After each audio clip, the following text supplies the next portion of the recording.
Very good afternoon, everyone. Once again, welcome you all in the last session of MTP. Our speaker of today's program is Dr. Shivani Mishra, Professor, University of South Africa. Topic for the session is an insight into soil gel technology, a gateway for the development of nanomaterials and strong material for various applications. Now I call Mr. Atharva to introduce our guest speaker, Dr. Shivani ma'am. Over to you, Atharva.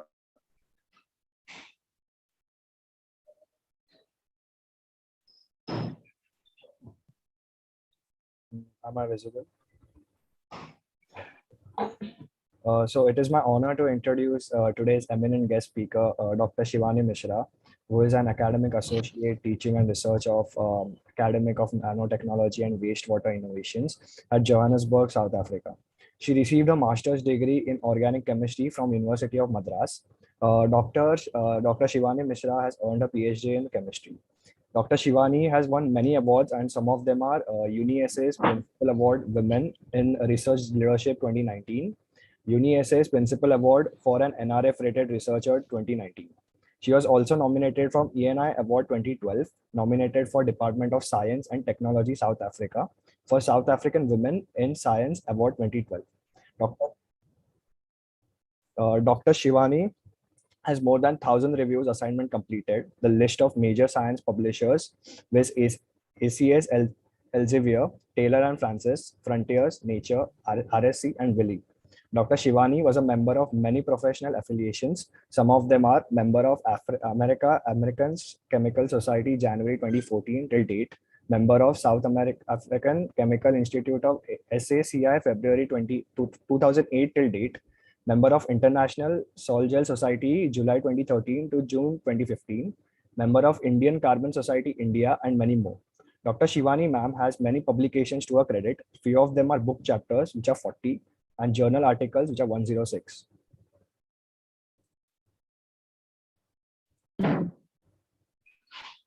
Thank you, Atharva. Yes, Shivani ma'am, now you can start, sir.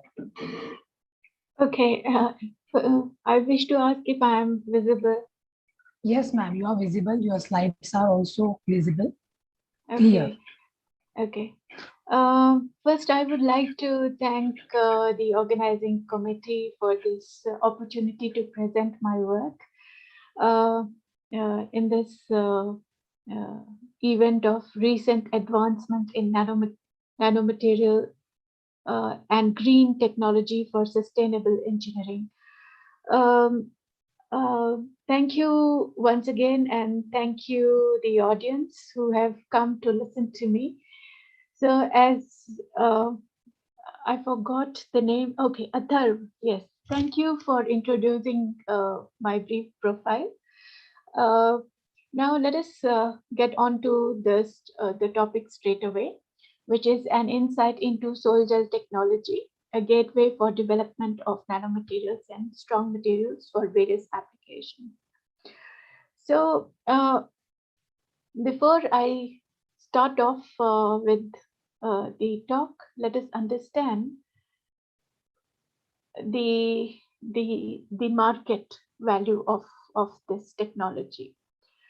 When we look into these two graphs, we see the top countries and the top companies across the world, that how big the market is. So it's a technology which has contributed to many commercial based products, and very efficient technology, and has been growing across the world, as the new material comes out in the market for different applications.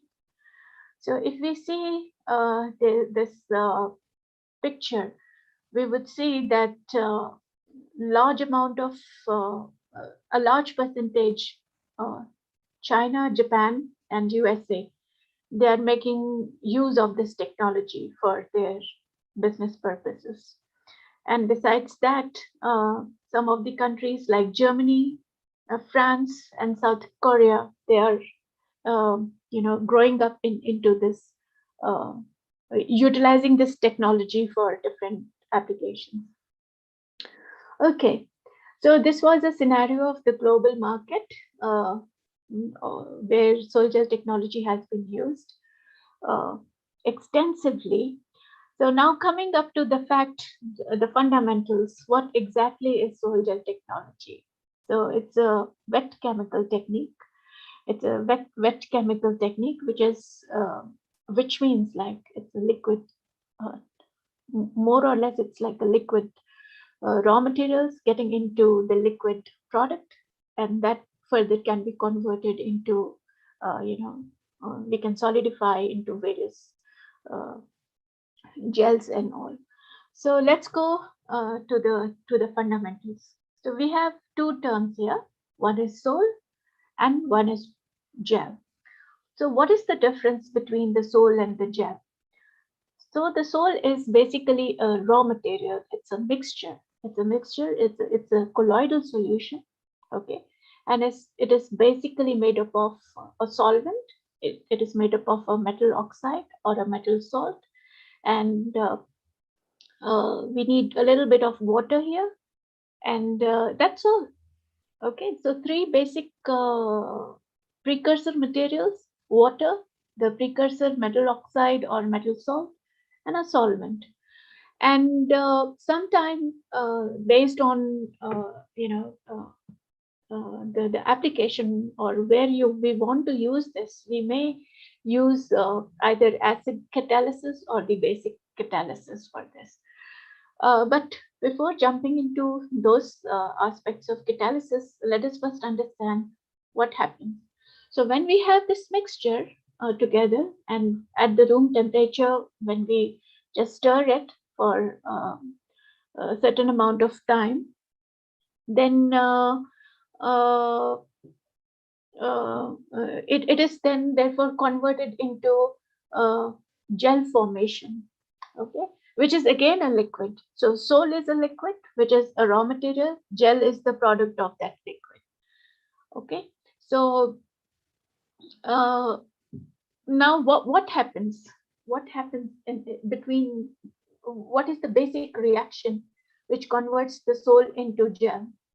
It is basically the hydrolysis and polycondensation reaction. So we have a precursor material, the water in the raw material, it starts playing its role, and it do the hydrolysis part. Once the hydrolysis part is done, then uh, those monomers then combine together to form an integrated network in nano size. Okay, so that integrated network is usually a glassy or a ceramic kind of material. So that's the story, the fundamentals. The sol and the gel both are in liquid state. Okay, so let's understand this thing in detail. Sorry, let me just quickly switch off. Give me 30 seconds, please. Yes, thank you very much. So let's come back to the procedure. Okay, what exactly is how the soil gel technology runs in and how do we form different kinds of, how it is utilized.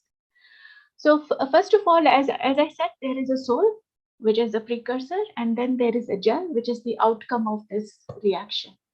So now it is worthwhile to mention a very important fact that we have two options. We have an option of using sol itself, like we mix different precursor material together, and then we make use of this precursor material as it is. Or maybe if we want to convert it into gel, then that gel can also be further processed for various, for various applications. So here in this particular slide, I would be talking about how a sol, like a precursor material itself, is of huge importance. So how we can make different applications out of sol. So as I said, the precursor, we have a basic precursor, we have water, we have solvent, and once it is dissolved or just form the mixture, we call it a salt solution.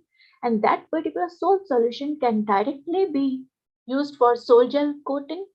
We can use it for dip coating, or we can also prepare nano powder.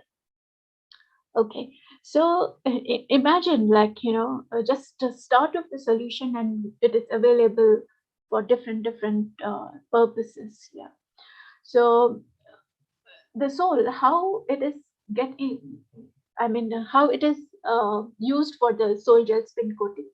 We have we have we have different methodologies involved for these three different types where the soul itself is used.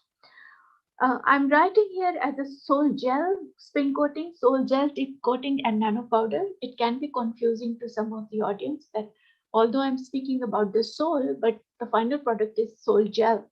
How how it is, like, different, or why am I calling it like not just soul spinning or soul dipping coating. So we need to remember the fact that when we reach up to these applications of spin coating and dip coating, when the soul is coated onto the substrate, and when we cure it, what happens during that process, the gel is formed. So we don't call it soul spin coating or soul dip coating, because soul on the surface of the substrate get converted into a gel form. All right. So this is how the soul solution can be used for different purposes. Let's go to the next part to better understand about the concept. So as I said, we have soil, we have gel, the precursor material, the integrated network or the polymeric network in a simple word. So that soil can be used as films, used as patterns, can be used as fibers, can be used as powders. And if I convert the soil into a gel, into a polymer, then those polymers can be converted into powders or monoliths. All right. So here in this particular slide, I'm just again showing uh, some applications of soil gel, dip coating, as I stated earlier, and then we have a spray drying where soil can be used directly. Then we have electrospinning method where soil and gel can be used. Then we have flow coating, spin coating, and blow spinning. So we have plenty of opportunities. In a nutshell, we can say we have a plenty of opportunities to use both the forms, okay? The monomeric form as well as the polymeric form. Okay, so let's go to the next part, which is like what is the chemistry behind this soil gel process. So remember, it's a when we start off, as I said, it is a metal oxide. I'm just taking up an example of developing nanosilica from silane. So what is a silane? It's a normal precursor monomeric form of silica, and we have water and we have solvent here. And then it undergoes hydrolysis or solvolysis and condensation reaction to form a colloidal suspension. And still it is in the salt form, okay? And then once we cure it, we form the polymeric network, or we also call it the integrated network of these small molecules, small monomers coming together to form a big macromolecular structure. So this gel can further be, converted into an aerogel, or it can be converted into zero gel form. So we have a gel, we have an aerogel, and we have a zero gel. So we will understand this difference between these three gels in later slides. So let's come back to the chemistry. What happens? So we have this monomeric form of silica, we call it siloxane. As an example, I can give you like methyl trioxysilane, tetrethoxysilane, and so on. Okay, so with the help of water, okay, what happens? They form those sol uh, uh, or the colloidal suspension, which has this particular chemistry, which is still not an integrated network, which is still in a precursor state. But there is a hydrolysis, which means it is the water is breaking up the siloxane molecules, and then the ethoxy group is replaced by a hydroxy group, and we get an ethanol, or sorry, not ethanol, I should say, an alcohol as a byproduct. So once this is done, the first step is done. The second step, which is the condensation happens with this particular moiety, the different colloidal suspension, or different monomeric forms of the siloxane. Those siloxane then start making the bridge through electrostatic interaction, the hydrogen bonding, intermolecular hydrogen bonding, intramolecular hydrogen bonding, and so on. Okay, so once this happens, it starts forming, building up a network like this, and this network is what is known as the gel, a gel network, or the polymeric network, or the integrated network. So this is the basic chemistry behind the sol gel process. Okay, it's the hydrolysis and the condensation. Hydrolysis, which means we are breaking up the ethoxy groups and alkoxy groups in general, and then forming small precursor monomeric form and we call it a colloidal suspension, and that monomeric then start developing partial positive charge and the partial negative charge, and then they start building up the different types of bonds and form an integrated network. So let's go to the next part, which is how do we see what is the difference, between the wet gel, and if I convert that wet gel into a zero gel, and if I convert that into an aerogel. So first let us understand with the picture what exactly. So once after the hydrolysis and condensation reaction, we see this type of network. Okay, we if on a scale, if we this is a beaker and we have that gel,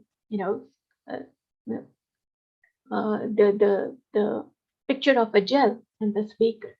And if we see, please look into this greenish or yellowish color product. Okay, so that is what is the wet gel looks like. So when we dry this thing in dried from using supercritical carbon dioxide, it forms a huge network. And what happens? The liquid phase of the gel is replaced by a gas. Now here, remember, we are using carbon dioxide. So carbon dioxide gets into those pores here. Can you see these net? We have some voids, we have some pores. So so this gas, any gas whichever we want to use, specifically it has to be supercritical form. So common is the carbon dioxide. So this particular gas then takes over, and then what happens? Gas or vacuum, and it has an impact on the overall porosity. So it shrinks a little bit, okay, because we are replacing the liquid, and we are using the gas here. So it shrinks by more or less 15% of the actual weight. But when we take up and we use use acetone to dry off that liquid, then under ambient pressure, and so, or maybe sometime what I use is normal room temperature, then we see the shrinkage is more than 90%. So we can easily look out from these pictures, like, what is the difference between an aerogel, a wet gel, and look at the zero gel, which is completely now in a shrinked state. So the liquid, what if I have to say about the liquid, the liquid means those byproducts, the solvents and all, which is like evaporated. So now we can imagine the beauty, how we can play around the soul, and what plenty of opportunities we have in front of us to make use of this technology. All right. So now here, as I spoke earlier, like soil gel in a normal conditions, where catalysis is not required, then we don't use catalysis. But in some cases, for some applications, we want to, those reactions to be very fast. Okay. Yeah, I mean, if under normal conditions, if I have to do the soil gel, hydrolysis and condensation, it can take 2 to 3 hours of time. But in some cases, we don't have time. We want an immediate results. We want an immediate, product. So in that case, what happens? What are the possibilities? So we can use an acid, or we can use a base, depending on, what is the final applications where I want to use it. So both acid or the base, a simple, we can use sulfuric acid or sodium hydroxide, sodium bicarbonate, not bicarbonate, sorry, sodium hydroxide, sodium chloride, okay, and acid, sulfuric acids is the most popular, which is used. And then if we clearly look into, the fundamentals, what we should use and why we should use. So we need to first understand with the picture, if we use an acid to catalyze my reaction, sulfuric acid, hydrochloric acid, and so on. So what happens? It is the final gel, what we obtain here, we can use, it's a weakly cross-linked gel. So you can see it's like, completely all over the place. Okay, it's having lots of volume. But if on the other hand, if I use a base to hydrolyze the precursor material, or if I use the base as a catalyst, then what we obtain is a highly branched clusters, and you can imagine, I can imagine, the difference in the volume if I use an acid and if I use a base.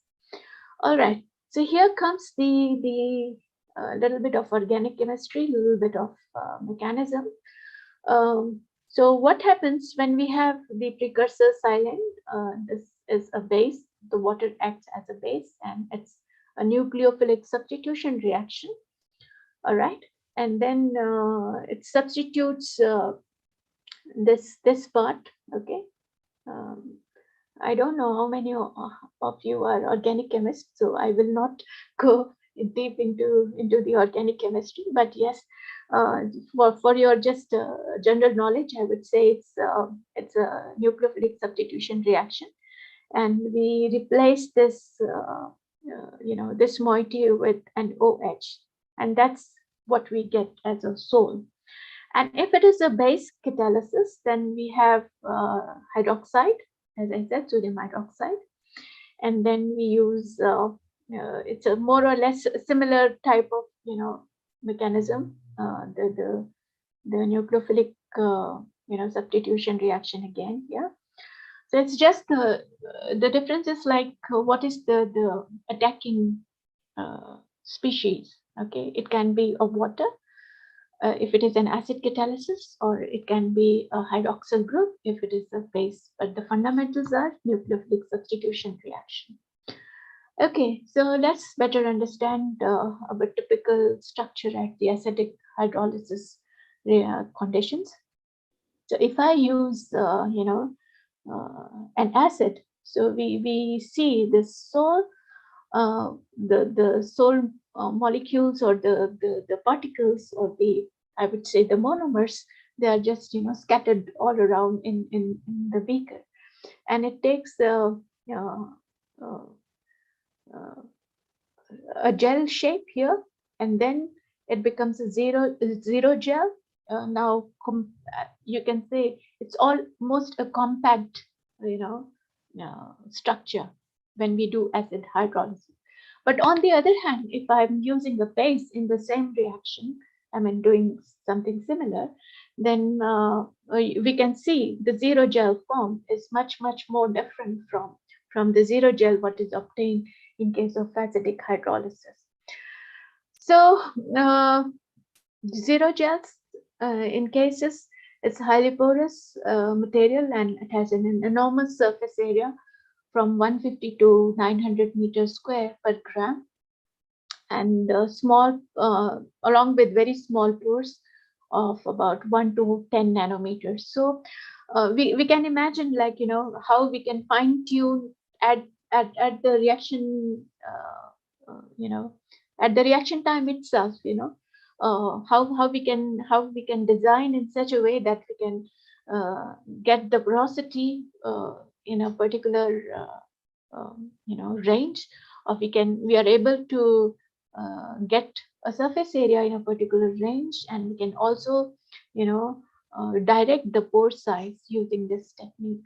So it's a beautiful technique, sol-gel technology.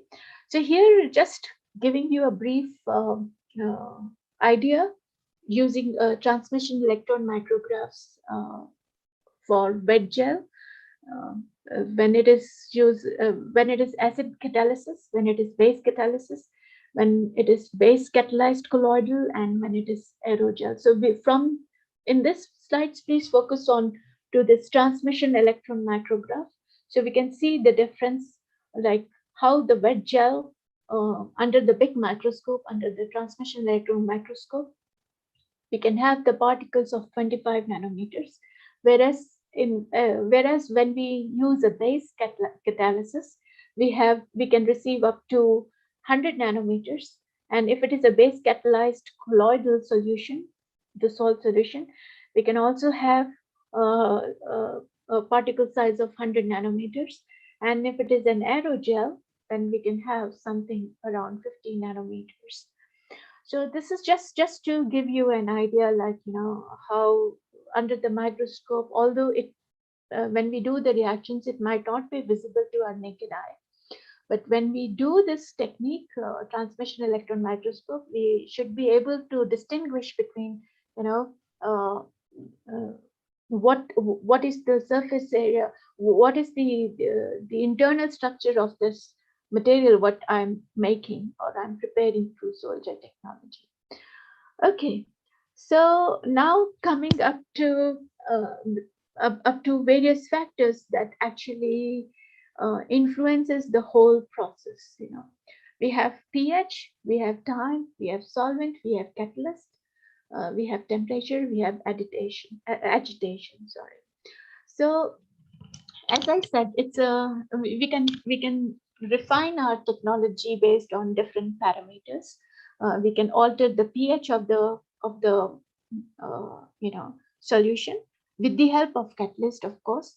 So those two are very much related. So if I use the acid catalysis, then the pH will be more acidic. Okay, if I use the basic catalysis, then it will alter the pH accordingly. And we have just now seen how beautifully it has an impact on the final outcome of the gel. Okay. Similarly, the time is very important. We have, if we have no catalyst, we are not using any catalyst, then the sol-gel process takes maybe 3 hours or so. Sometime it can, depending on the room temperature. If I'm sitting in Johannesburg in June, my room temperature is almost 12 degrees Celsius in June, which is like quite winter. Okay, so I may prolong this reaction for 6 hours. Okay, while Mumbai, the same reaction, Mumbai in June, maybe 40 degree or 38, 40 degrees. So you can imagine that if I'm doing in Johannesburg in June, the same reaction, and in the same reaction, somebody is doing in Mumbai at 40 degree in June. So of course, there will be a time span. I can't say my reaction, oh no, this reaction can only run for two hours because I'm in Mumbai. but I will say, no, my reaction is still proceeding. So what's the difference? It's just a common factor, the temperature. Okay. And that temperature therefore then decides the time, as I explain at the room temperature, how different places, when we do the same reaction, will have an impact on how much time I would require to do the same temperature. Similarly, the solvent. So uh, we have polar solvents, we have non-polar solvents. So the type of solvent will also have an impact on final outcome of my product. Agitation, the speed with which the reaction is going on, uh, what RPM am I using? So it has also an impact on the product received. So those are different factors that can influence my sol gel reaction. Okay.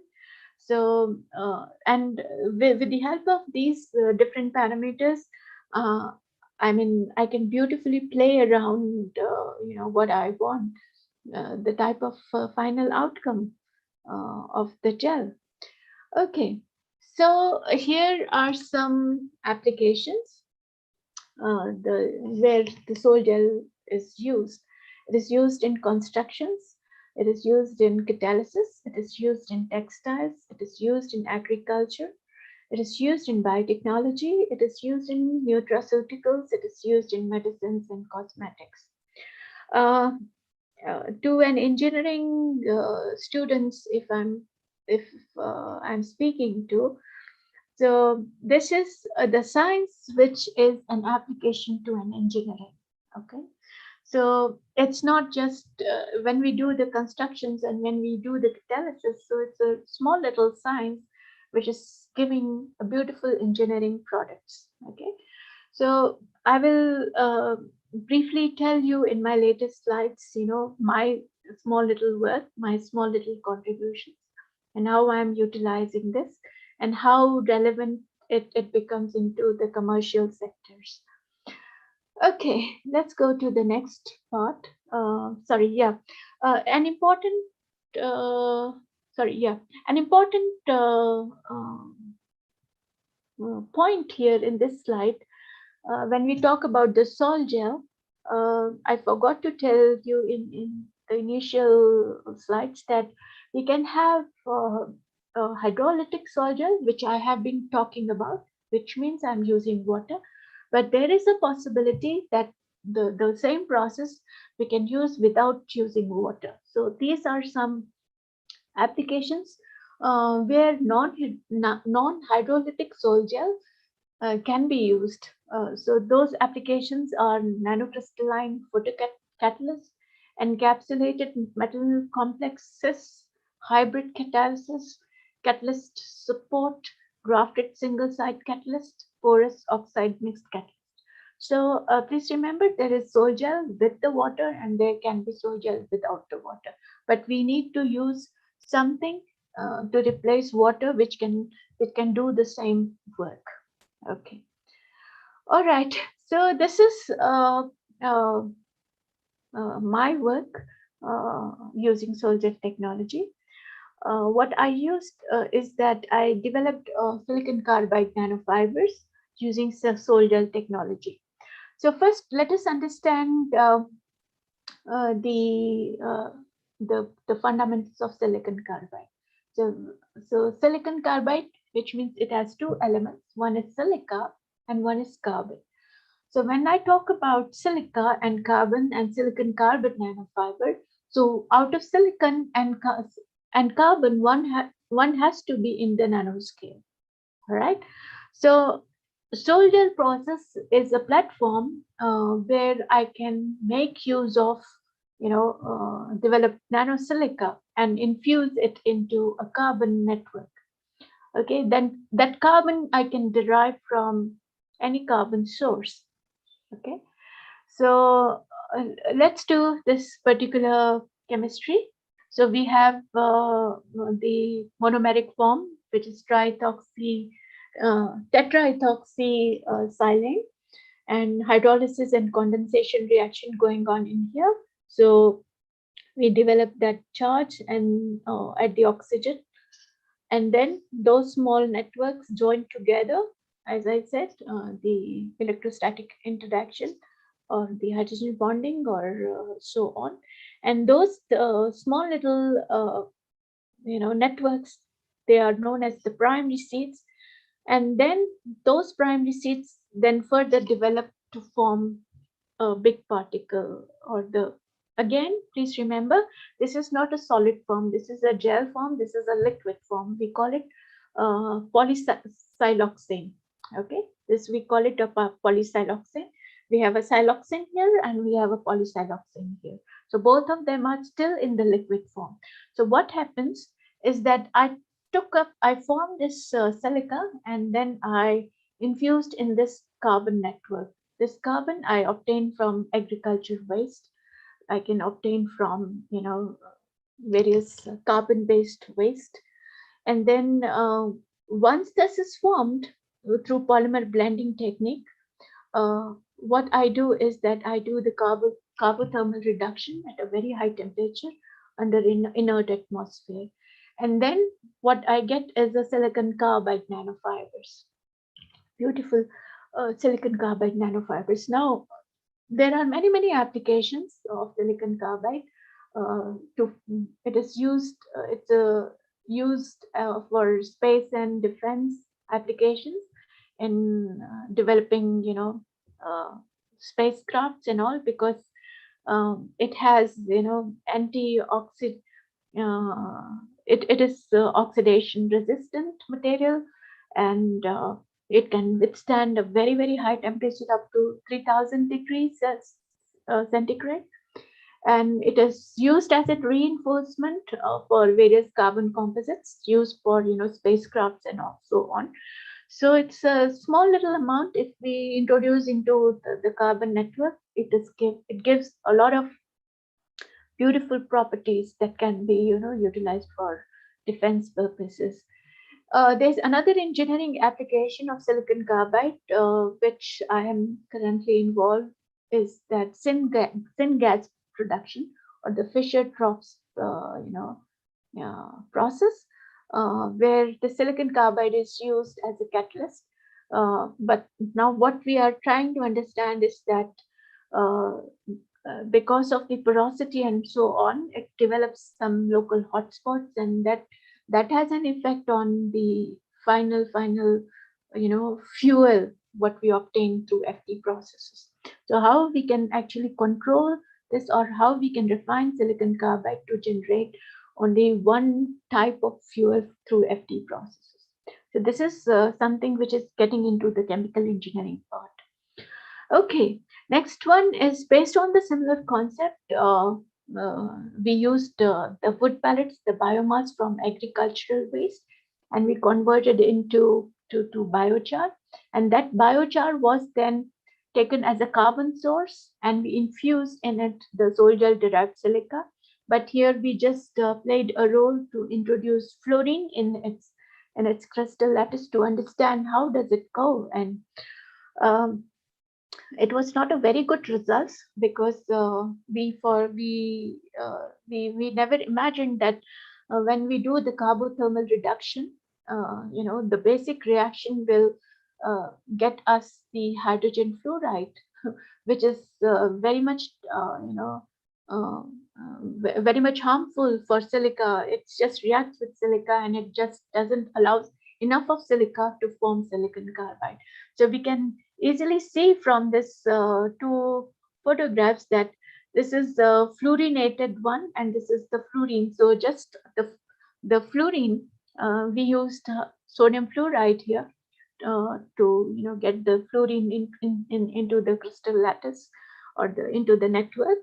And then we can see the science here, that as a scientist we can think of different things, but if we do something against nature, against the laws of nature, no, the things will not go. And the science for me is not about having the negative results. For me, science is the result, and I as a scientist has to interpret whether what happened, why did it go wrong, where did it go wrong.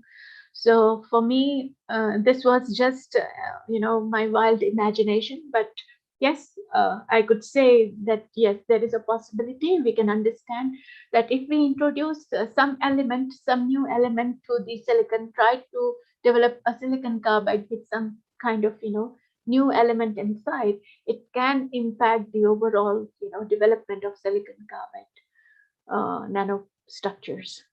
So uh, I used another material here where I used titanium. I used solder process to develop nano titania, and then used lignocellulosic waste to develop uh, titanium carbide. And I got a completely different network structures. But yes, there was a possibility that I could use some waste in and develop some kind of valuable products from that waste through soldier technology. Uh, Now let us understand what other applications we can make use of through soldier technology is photocatalysis. So photo and catalysis. So two terms, a catalysis which use sunlight. So that is photocatalysis. But to do that, I need to have some material that can help me to do this kind of reaction, to do this kind of catalysis. So normally, for photocatalysis, the most important factor which we have to remember is that it has to be a semiconductor material. Okay, if it is not semiconductor, then perhaps it will become difficult to use sunlight and do the photocatalysis. Okay, so what exactly is photocatalysis? So photocatalysis is something in our electromagnetic spectrum we have different radiations, but the radiations which are from 200 to 800 nanometers specifically defined for UV and visible radiations. So those semiconductors should be able to use these radiations naturally from sunlight, and then therefore do the reaction based on this photocatalysis. Okay, so some of the examples I'm writing here is like sodium peroxide, uh, ozone, and combination of sodium peroxide and ozone. But those combinations are only for UV region, not for visible region. And then we have from 400 to 800 nanometers, we have different semiconductors. Like we have zinc oxide, we have titania, we have peroxide in iron combinations. Then we have band gap engineered titania, which means I'm putting some co-catalyst here so that it can introduce those energy subshells, energy levels, so that there should be a continuous, or there should be a synergy in photo generation or the electron hole generation, and then then it can carry out the photocatalysis. So let's understand this fundamentals here with this picture. So imagine this is my titanium nanoparticle, which is a semiconductor. It has a valence band, and when I expose this nano titania to a sunlight, what happens? The electrons in the outermost shells, titania has the number of electrons in the outermost shell. So those electrons then gets the energy from the photon. Okay, in this particular range, photons which are existing in this particular range of 300 to 800 nanometers, and then that goes into the conduction band of the titanium, and it is taken up by a co-catalyst. For example, here I'm just showing you, you can call it carbon nanotubes, or a fullerene, or something carbon nanomaterial. And then from there, it is the electron is traveling and forming the free radicals with the other catalyst, or with the the solutions where I'm using this titanium. So in the picture, if this is the transmission electron microscope, and if we see, so this particular, if we see this particular region, that is something which we can say the Titania is surrounding this carbon nanomaterial. Okay, let's not go deeper into many other properties, but the fundamentals are I have a semiconductor which I can develop using soil gel technology, for example, nanotitania. I can use titania, I can introduce some co-catalyst in this nanotitania network, okay, to make to achieve the synergistic effect of the electron flow, and then therefore we can use it, for photocatalytic purposes. So let's now get into the deeper, into this photocatalysis part. So as I said, this is a cartoon or the animation of how things happen at Titania. So this MNP is a metal nanoparticle, which is like, as I said, somebody which helps in the photocatalysis, in the electron and hole generation and how it is used. So we have this plasmonic effect, and we have the sunlight here. The sunlight is, trapped by this nanoparticle. There's a electron rising to this conduction band, traveling through nanoparticle, and then reacting with the oxygen, the dissolved oxygen, atmospheric oxygen, and forming superoxide radicals here. And then we have the holes here, which will then react with the water and form the hydroxyl radicals. So we are forming superoxide radicals at one end and the hydroxyl radicals at the other end. And to understand this particular phenomena, so we have the reduction process and we have the oxidation process, redox reactions at any given point of time through using titania and using sunlight. Okay, so those are some fundamentals of photocatalysis. And here is one of our articles that we used the rare earth and we introduced into the multi-walled carbon nanotubes, modified titania, and titania, as I said, we can develop from soil gel technology. And this is a picture, transmission electron microscope, and we found that the composites, the nano composite was almost looking like a nanofiber, which was like around 10 nanometers, of size. And this is the fundamentals or the basic mechanism of how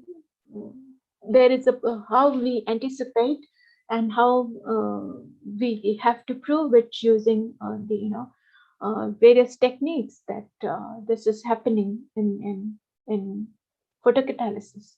So here in this particular work, we used RR120 dye, and we found that almost 90%, 90 to 95% of degradation happened of the dye.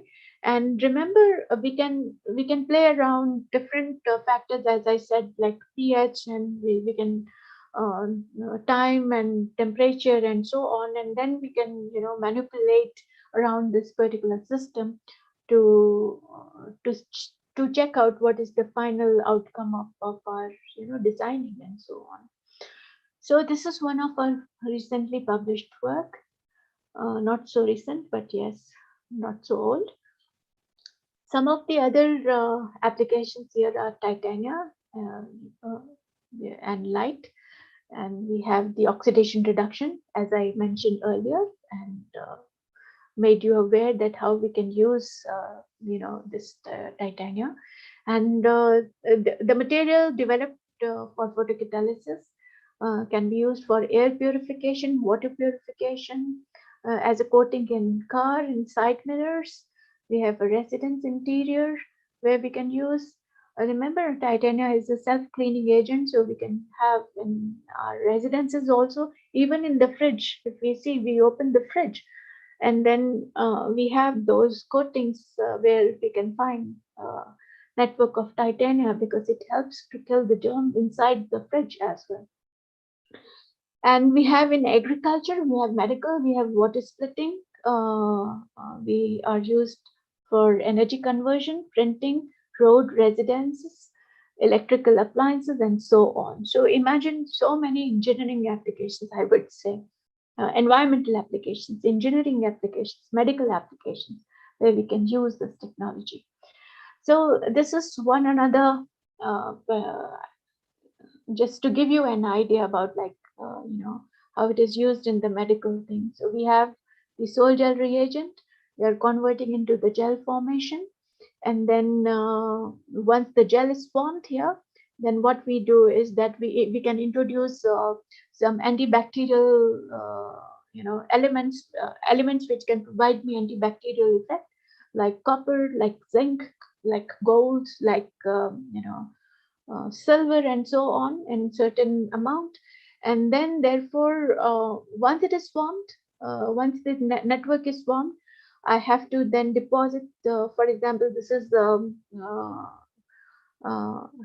hyaluronic acid, which can, cover the surface, and then we can introduce into the fractured part of our bone. And then there comes the self-healing and so on. So we call this particular sol gel silica, we call it a bioactive glass.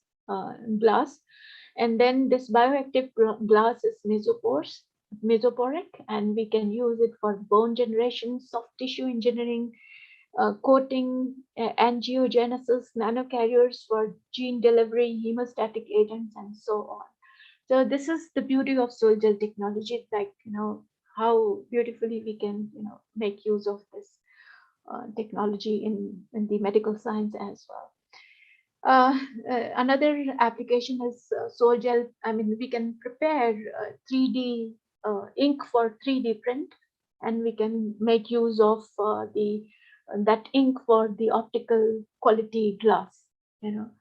And again, we have different combinations here, and the type of ink, what other carbon-based or what other raw materials we can use to provide 3D, ink for 3D printing. We can play around with sol gel technology here. The membrane technology, where again sol gel technology is playing a huge role. So first let us understand the membrane. What exactly is a membrane? So if I look into this particular animation, so we have, just giving you an example, we have a semi-permeable membrane that we can make it using the sol gel technology. So what does the semi-permeable membrane does in? Okay, it just allows, the water molecule to pass through it, and it doesn't allow, which is not required. Okay, so we have the feed water, and then we have the permeate, which is the clean water. So now let us come back to this particular material, which is the semi-permeable membrane.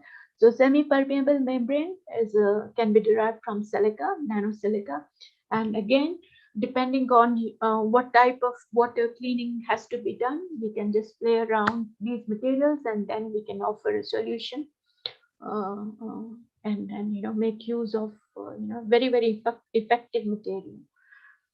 A little bit more brief into this membrane. We have membrane which can do microfiltration. We have membrane which can do the ultrafiltration. We have membrane which can do nanofiltration, and then further reverse osmosis. RO in everybody's house these days, I think. So that is nothing but a membrane which is doesn't allow, or does allow the bodies which are less than 0.001 microns and so on. So the only difference is that the porosity. So microfiltration, for example, does not allow, which is less than 0.5 microns. Ultrafiltration membrane doesn't allow so many microns, and nanofiltration and so on. So so these membranes we can design using sol gel technology. Okay, so we can play around the porosity, we can play around the basic components, and then we can come out with a membrane which can act as a microfiltration, which can do the ultrafiltration and so on. All right, so finally, I would come to a summary here. It is an easy to handle technique. Both sol and gel phases can be used for depending on what applications we are using, we want to use it for. And then we can use different conditions, reaction conditions, to achieve the tailor-made properties. Then we have it is a platform where we can develop different kinds of nanoscale materials as well as nanocomposites. And it is a gateway for bioactive and photoactive materials as well. And it is very much commercially viable technique. With that, I would say that this is from my side, just to introduce the beauty of soldier technology. And then I would say thank you for your kind attention. And this floor is now open to the organizers. Thank you very much.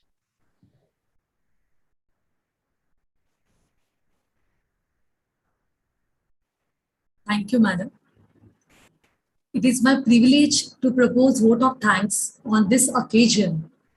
I, Dr. Asha Bhabe, on behalf of MCT's Rajiv Gandhi Institute of Technology, Department of Applied Science and Humanities, and organizing committee of online 3 days FDP on the recent advancement in nanomaterial and brain technology for sustainable engineering. Extend a very hearty vote of thanks to Dr. Shivani Mishra for accepting our invitation as a resource person and sparing her valuable time with us. Thank you, ma'am. Thank you very much. It was a wonderful session, ma'am, which is filled with information and good insights on the topic of an insight into soul gel technology, a gateway for the development of nanomaterials and strong material for various applications. Once again, thank you so much, ma'am. Thank you very much. And I invite any queries, any questions, if somebody has to ask me, so on. They are more than welcome to ask me. Participants.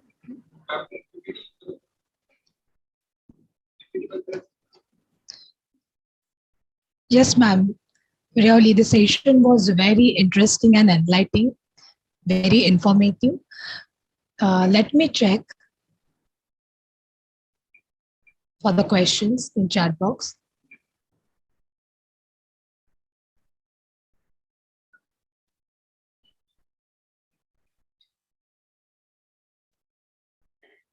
I call it the Friday syndrome because it's a Friday, and so it's an afternoon, so I call it a Friday syndrome, on a Friday afternoon. We are almost tired and just want to relax, so I can understand that. But yes, welcome. Any questions from anyone? They're welcome.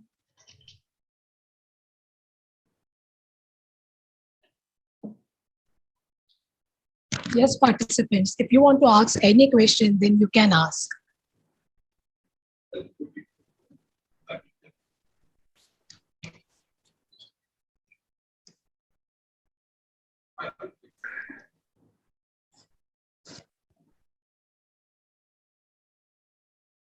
Hello, good afternoon, ma'am. Good afternoon. Myself, Dr. S.K. Tiwari, from Raipur, Chhattisgarh. I want to query, can I prepare carbon nanoparticles by using the soul gel method? There is a possibility, but I can't just simply say you can really prepare carbon nanoparticles, because either I have to come out with some fascinating ideas which can give me just pure carbon as a monomer. So yeah. I'm really not sure that can be done, because so far I have not found anyone across the world who said I mean, where I could read that I'm able to prepare carbon nanoparticles using solar gel technology. I have to just tell you, I have to just make you aware of the fact that solar technology is basically for the inorganic based polymers, you know. So if you see silica, if you see titania, okay, so they are all ceramics. So it's a good platform for ceramics, but carbon based nanoparticles, I would say it's a good idea. It's a Nobel Prize winning idea, but at the moment, I think nobody exactly, I never came across anything which said, like, which are publishing about carbon nanomaterials using, you know, Yes, this yes. Okay, okay, soil ma'am. gel. Yes. Okay, okay, ma'am. Thank you, ma'am. You're welcome. You're welcome. We have a question in chat box, ma'am. Is hydrothermal method good for the synthesis of carbon nanotubes? It is a good method, but again, you know, it depends on what is the requirement. Okay, what is the requirement? Hydrothermal, people have been using arc discharge more popularly, you know, and CVD methods, because I think those are two methods where we can really obtain uh, quite a uniform, if not fully uniform, but yes, maximum uniform size. But with respect to the hydrothermal method for synthesis of CMT, I'm not sure. I'm really not sure if it is a good method.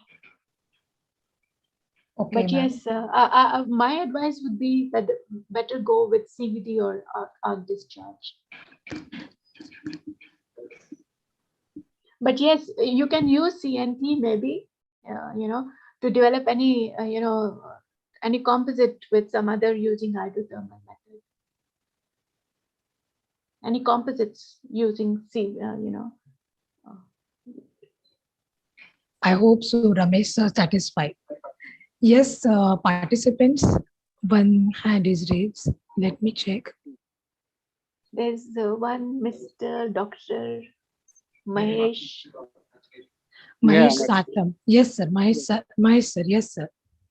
So my question is, yield obtained from soil gel is, I think, very less. So is it commercially viable for, preparing bulk ceramics? Yes, if I want to prepare zero gel or aerogel, I could say yes. It is might not be fully, you know, in bulk. I can't prepare in bulk. Yes, there is a possibility, but again, you know, what we can do is not just go straight away into the zero gel and the aerogel form. Why can't we use the wet gel and then infuse into the chemical oxidative polymerization and allow the self, you know, formation of the ceramics in that way, you know. Cure into that polymerization. I mean, curing can happen through chemical oxidative polymerization. So we can have the salt, or we can have the gel, and then we can allow that particular network to get into the chemical oxidative polymerization. Through that, perhaps we can have, we can allow, you know, the soil gel process to happen in a network. Okay. So this way we can look forward to have not the bulk, but yes, a possibility. Yeah. Thank you. Welcome. Another question, ma'am. Is it possible to use soil gel method in chemical oxidative polymerization? Chemical oxidative polymerization. Question from again, Praveen, sir. we have to look into the details of what we want to do. Okay. So, any reaction, chemical oxidative polymerization, what should be the role of soil gel technology in there? Why do we want to use it? Do we want to introduce nanoceramics into the polymer network, or what is the purpose? We need to first look into the purpose of using soil gel technology for the polymerization. Right. So please look into what type of chemical oxidative polymerization is there. And then if it is a strong condition, then I hope it should not, destroy the monomers or destroy the colloidal suspension. If it is doing so, then I would not advise. But if it is the reaction conditions of this chemical oxidative polymerization does not hamper with the soil gel process, then I would say yes, please go ahead. But again, what is the purpose? That would be my suggestion, my advice. Okay, ma'am. Yes, Praveen, sir.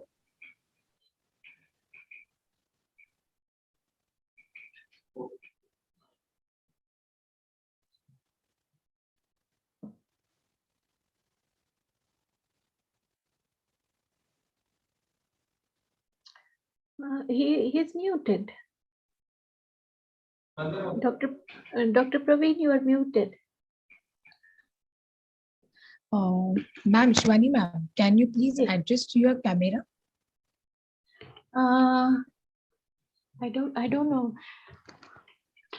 Yes. Perfect. Oh. Perfect, ma'am.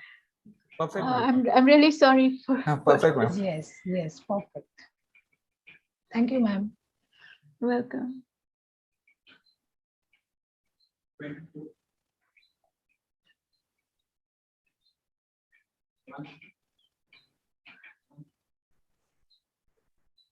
Thank you so much, ma'am. Once again, thank you so much.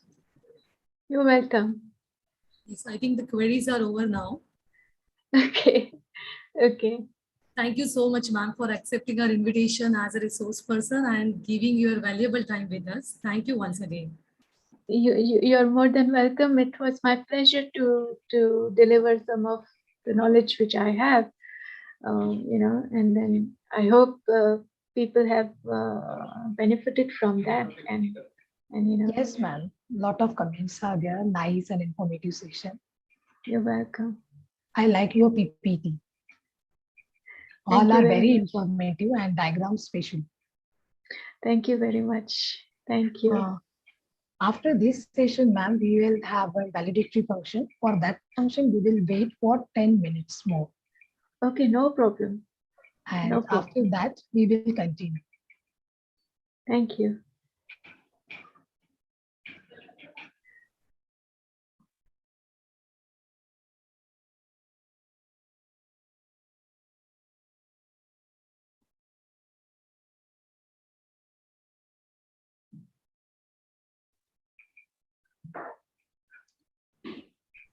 One announcement, the feedback link for today's session will be shared through on WhatsApp group after the session, and it will be activated till tomorrow 10 a.m.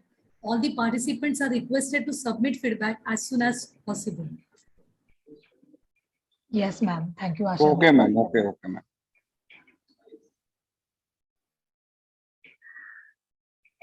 Yes, all participants, we have a valedictory function after 10 to 15 minutes. So please stay with us.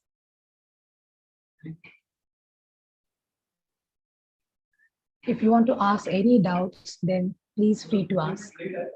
Right, Shivani ma'am? Yeah, sure.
Good afternoon, Shivani ma'am.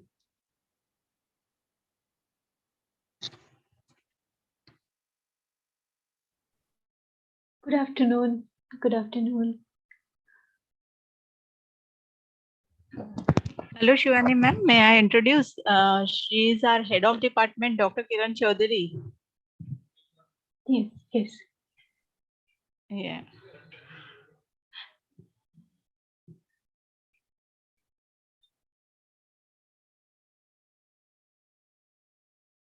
She's already aware of the program and she knows very well about you.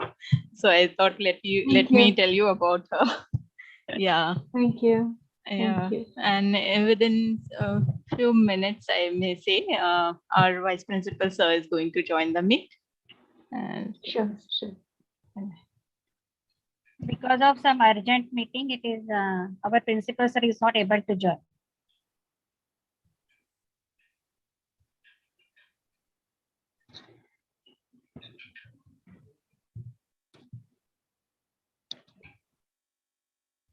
How is everything, ma'am? There? Everything is okay. Thank you. And how about you? Yes, doing well, ma'am. And Mumbai doing? Yes, yes, it's good. Now number of cases are reduced. Now it is good. Yes, no, it has to reduce because the virus has a cycle. So it cannot mutate many times. It has a life cycle of mutation. So we must expect that this is going to end very soon. So yes, the havoc is over, but it has given us a very nice lesson to the whole human kind, you know, that Ma'am, sir joined. we don't have to have for money to Yes, live sir in this joins. world because it's a tiny virus which can just destroy anything. Yes. Good afternoon, everyone. Hello. yeah. Good afternoon, sir. Shivani ma'am, here Good is our afternoon. vice Good principal. afternoon, madam. Turn on Good video. afternoon, Dr. Shivani Mishra. Good afternoon, sir. How are you doing? Yeah, absolutely fine. Thank you you. for being here with us today and guiding us, our participants, valuable insight about the session. Thanks. Thank you. It was my pleasure. Good afternoon to one and all. Once again, we are meeting at a time when it is a valedictory. I, Professor Shalini Sharma, on behalf of the institution, offer a gracious welcome to all.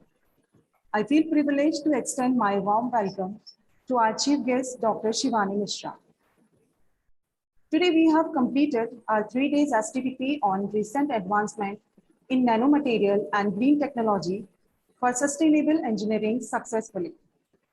During these first 3 days, we have generated a wealth of information about sol gel technology, green chemistry, nanobiotechnology, PV technology, hydrogel, and advanced water treatment technology.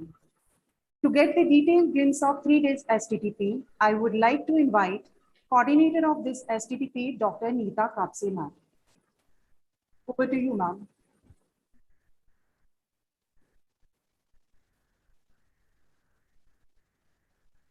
Thank you so much, Shalini ma'am. Audible? Yes, ma'am. Okay. Good afternoon, all of you. Today's guest of honor, Dr. Shivani Mishra, our Honorable Principal, Dr. Sanjay Bokade, though he couldn't join. Honorable Vice Principal, Dr. Sanjay Deshmukh, Head of Department, Kiran Chaudhary ma'am, all heads of department, all faculty members of RGIT, and all dear participants. As we have just now attended the last session of the 3 days FDP and the program, and we have concluded it rightly, I congratulate you all on successfully completing the FDP, which was full of useful information and quite interesting, as written by many of you in the chat of Zoom Meet after almost every session. From our side, I also noticed that all of you were very interactive and came up with intellectually sensitive questions, which showed your engagement in program.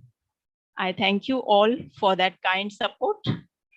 And now, without taking too much of your time, would like to present the summary of the FDP. The online 3 days FDP on the recent advancement in nanomaterial and green technology for sustainable engineering gained huge response with total number of 287 participants and was inaugurated by Dr. B.M. Bhange, ICT, Mumbai, as the chief guest. He greeted us for the initiative and also highlighted the importance of nanomaterials in emerging technologies. This was followed by the session 1 on nanotechnology in tissue engineering and organ printing conducted by Dr. Gopinath Pakisami, IIT Roorkee, who enlightened us with recent technologies in tissue engineering and also showed how we will not have to kill the animal for its meat, but obtain it from single cell tissue engineering, as well as how image printing can provide different body organs to critically ill patients who will no longer have to wait for organ donors.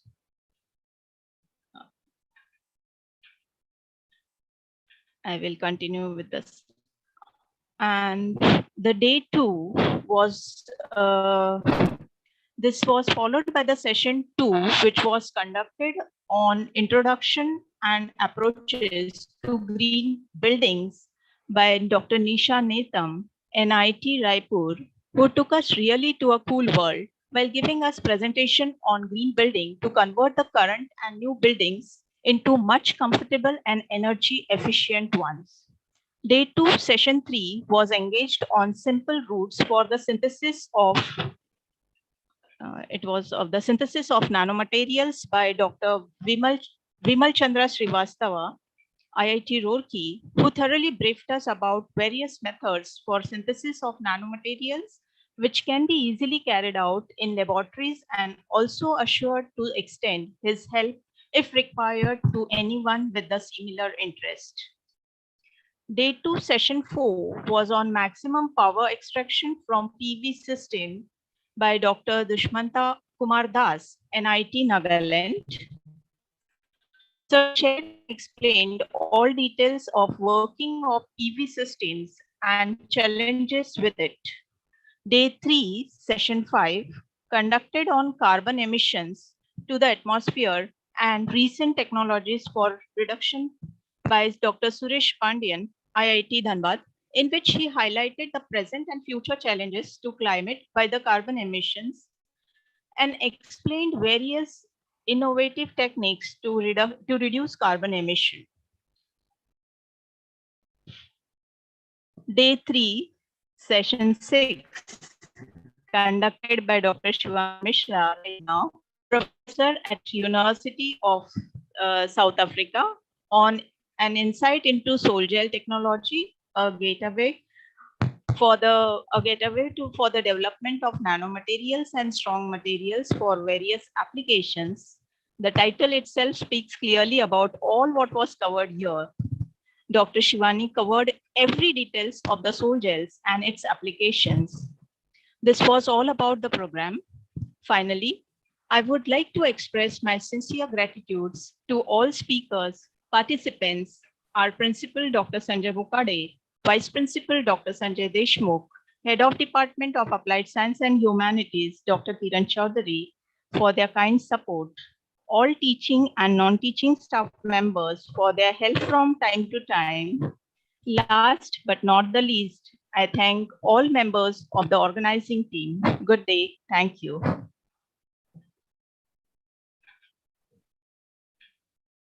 Thank you, madam. Speaking about the head of the Department of Applied Science and Humanities, who always finds a way to get things done and done well. It's really admires how she always sees projects from conception to completion. I would now request to our HOD, Dr. Kiran Chaudhary, to address the participants. Over to you, madam. Thank you, Professor Shalini. A very good afternoon to one and all. I welcome you all dignitaries, today's guest of honor, Dr. Shivani our Honorable Principal, Dr. Sanjay Bukade, respected Vice Principal, Dr. Sanjay Deshmukh, all head of the departments, teaching and non-teaching staff, and all dear participants. I am very much thankful to today's guest of honor for accepting our invitation and grace this valedictory function of this FDP. First of all, I congratulate the whole team of the FDP for having such a good 3 days online FDP. The objectives are very clear and it is very good. It is all speakers. They have given the very good insights on this green technology and this sustainable engineering. I also congratulate all the participants for your enthusiasm and participation throughout the 3 days. And I have seen it is so many participants. It is near about 280 plus participants. They have participated in these FDP. Really, it's a very good, great amount. Number of participants. We are so much grateful for your support. Without you, this would not be possible. If you see, the topic of this FDP was an important arena for this sustainable engineering in the today's world. It has given the professional growth to all the participants, those who are associated with the teaching and learning process. I would like to conclude with this quote by Albert Schweitzer. Success is not the key to happiness. Happiness is the key to success. If you love what you are doing, you will be successful. I would like to appreciate the efforts of each and every members of this organizing team and the technical team for making this FDP as a grand success. Especially I thanks to technical team because for this online FDP, the technical team, it's a very good support for making this a grand success of this event. Thank you. Jai Hind, Jai Maharashtra. Over to Professor Shani. Thank you, madam, for sharing your valuable thoughts. Your endless care and guidance prove that you are a great supporter. With a thankful heart, I would now like to invite our Vice Principal, Dr. S.D. Deshmukh, to address the gathering. So. Thank you, Sharma madam. Good afternoon to everyone. Chief guest of today's valedictory function, Professor Dr. Shivani Mishra, who is a professor at University of South Africa. Honorable Principal of the Institute, Dr. Sanjay Bukade sir. Heads of the department, Head of Applied Science and Humanities Department, Dr. Kiran Chaudhary madam. Coordinators for this FDP, Professor Dr. Anita Kapse madam and Professor Dr. Pallavi madam. Teaching, non-teaching staff and participants. On behalf of Institute, I welcome you all for this valedictory online FDP on recent advancements in nanomaterial and green technology, which was organized by Applied Science and Humanities Department of Rajiv Gandhi Institute of Technology. Nanomaterial and technology is a very rapid growing area of science and technology, and as per the report that was presented by Kapse madam, we see that a lot of things were discussed and well mentioned about nanotechnology, its impact on various developments in green and clean technologies, its purposes, its applications, advancements in various fields were discussed. I hope that it was a great learning experience for all the participants who have given us a very overwhelming support.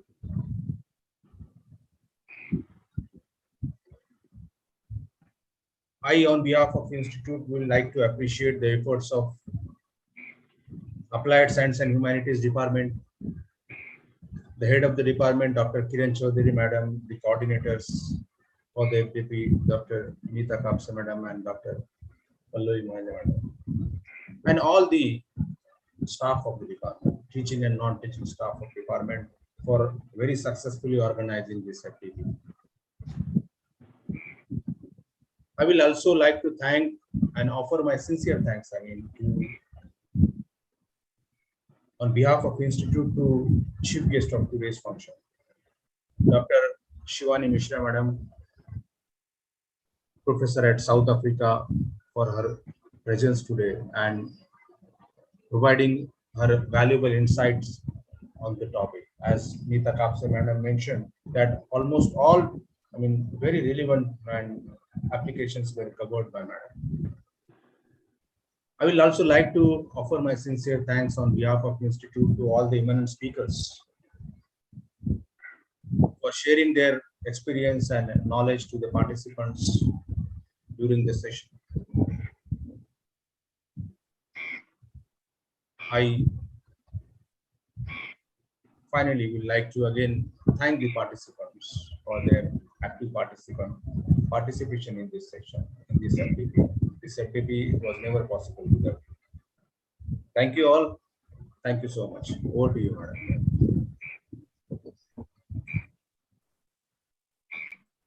Thank you, sir. We are really charmed by your words. We are delighted to have an eminent personality, Dr. Shivani Mishra, as our chief guest. May I kindly request Dr. Shivani Mishra to share a few words? Dr. Shivani Mishra. Madam, over to you. Thank you very much. I first wish to thank the organizing committee for having this session and for having me in this program.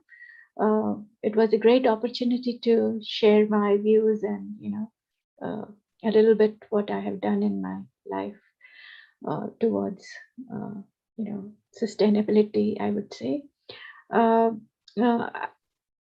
It is very important for us to understand that whatever research in coming days, we need to really incorporate two factors. One is the green technology and the sustainable engineering.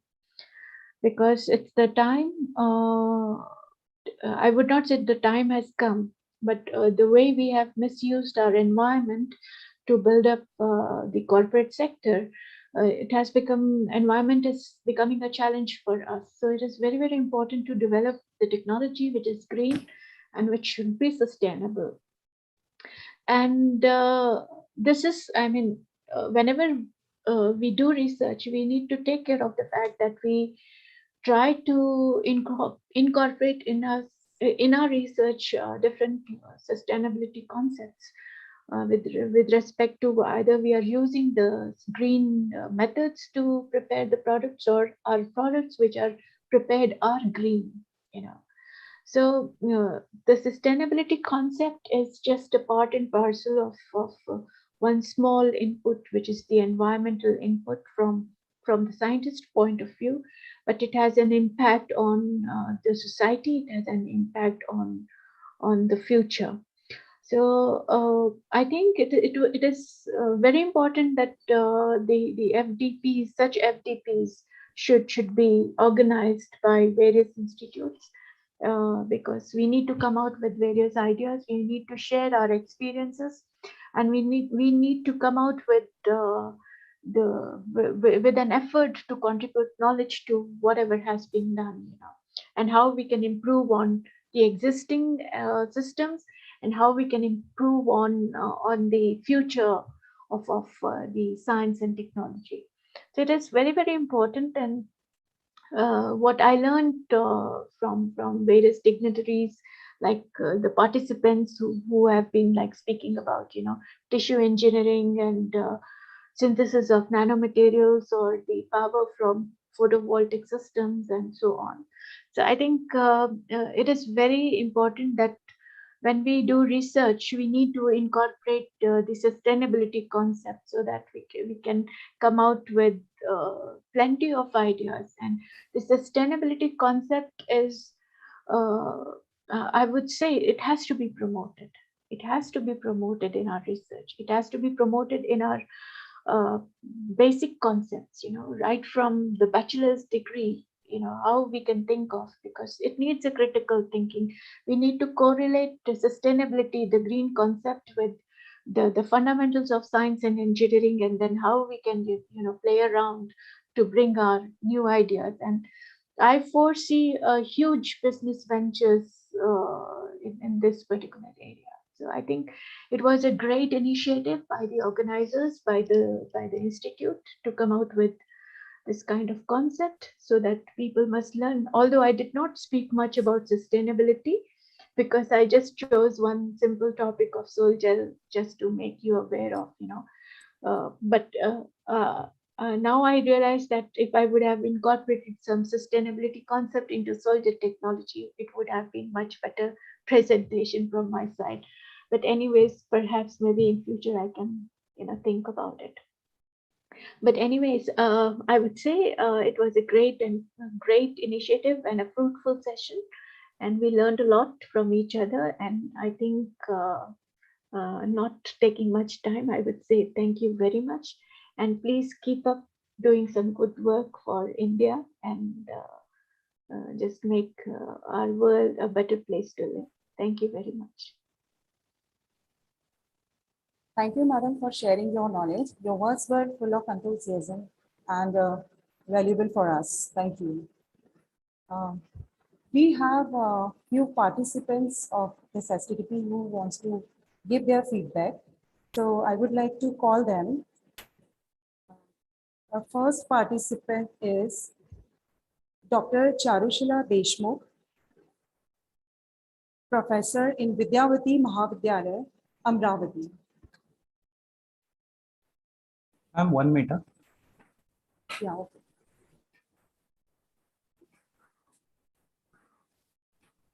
Okay. You can come. Dr. Charushila Deshmukh, you can unmute and give your feedback about the STTP.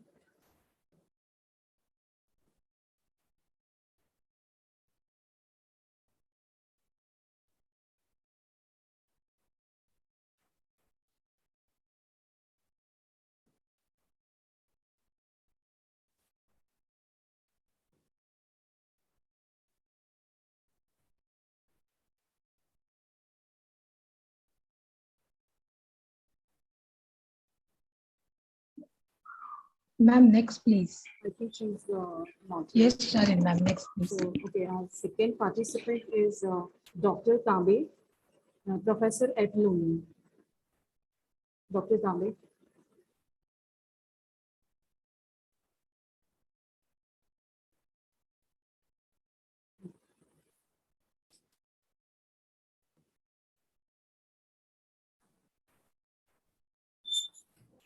Tambe, sir.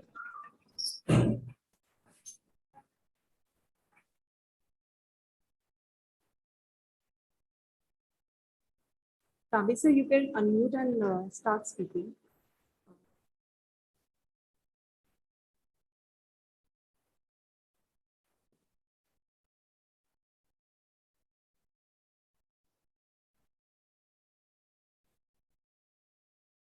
I guess some problem with him also. So our next participant is Dr. Priyanka Karandikar from Mumbai.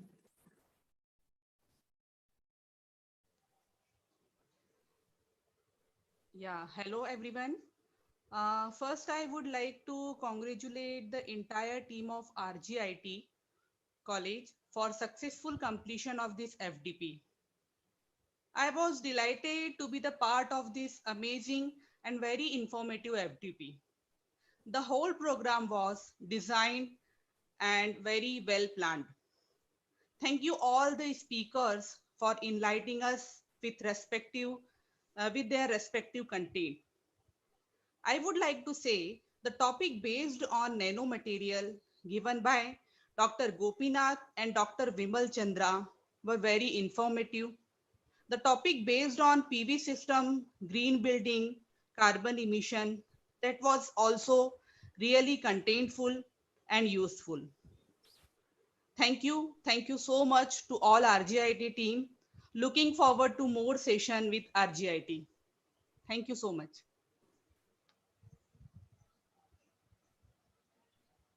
Thank you, madam, for the feedback. Is Professor Tambi sir here? Dr. Tambi sir?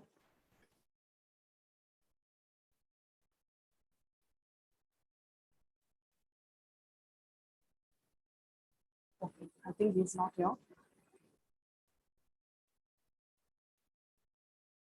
As we come to the closure of our valedictory function, I invite Dr. Pallavi Mahalle to propose the vote of thanks. Madam, over to you.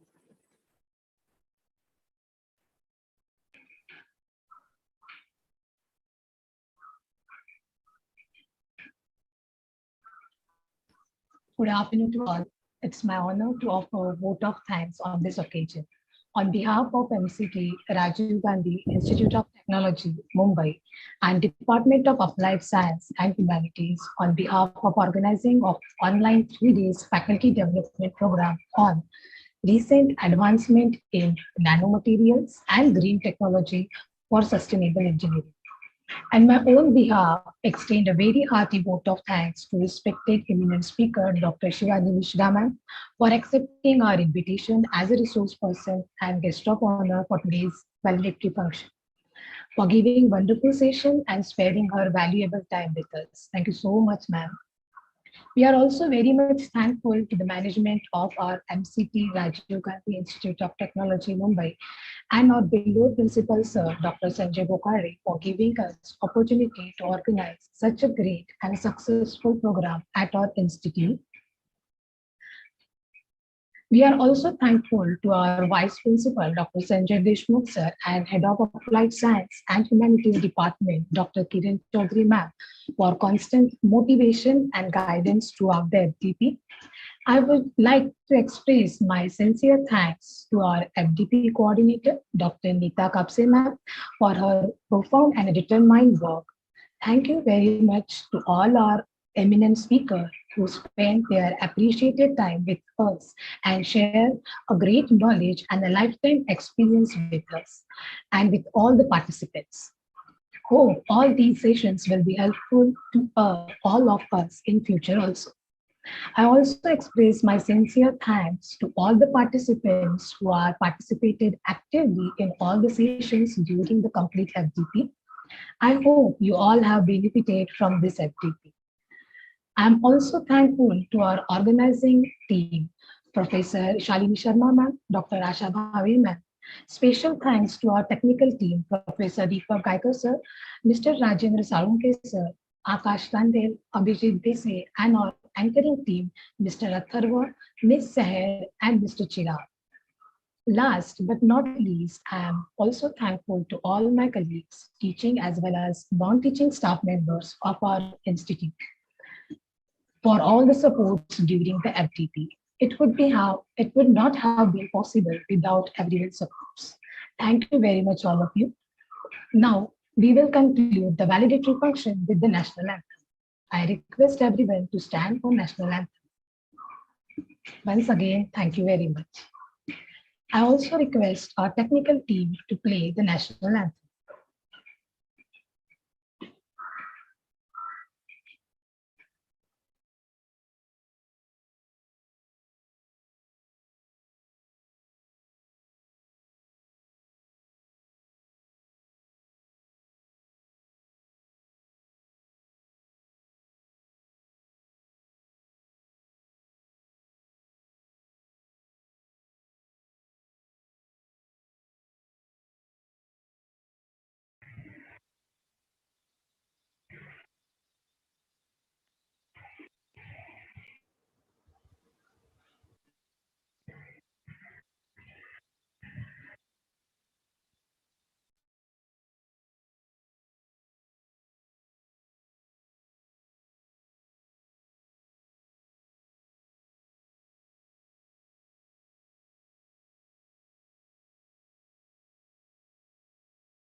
जनगण मन अधिनायक जय हे भारत भाग्य विधाता पंजाब सिंध गुजरात मराठा द्राविड उत्कल वंगा विंध्य हिमाचल यमुना गंगा उच्चल जलधि तरंगा तव शुभ नामे जागे तव शुभ आशीष मांगे गाहे तव जय गाथा जन गण मंगलदायक जय हे भारत भाग्य विधाता जय हे जय हे जय हे जय जय जय जय हे